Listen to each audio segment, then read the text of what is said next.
In today's video, I'm going to teach you how to prepare an S corporation tax return in TurboTax Business.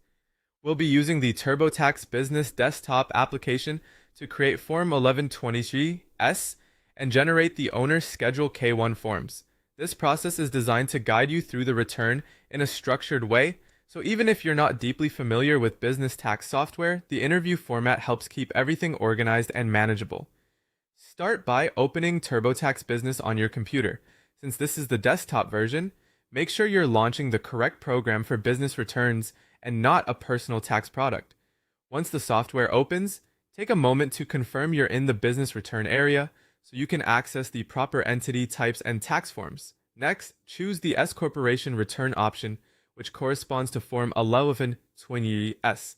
This is the federal income tax return used for businesses taxed as S corporations.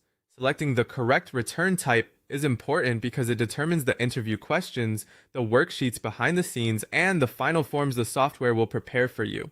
If your business is set up as an S corporation for tax purposes, this is the option you'll want. After that, move through the step-by-step interview in TurboTax Business.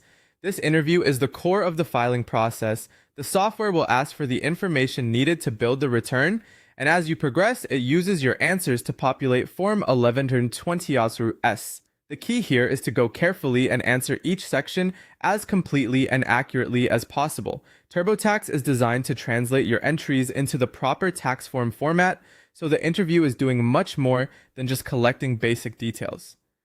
As you complete the interview, the software will also prepare the owner's Schedule K-1 forms.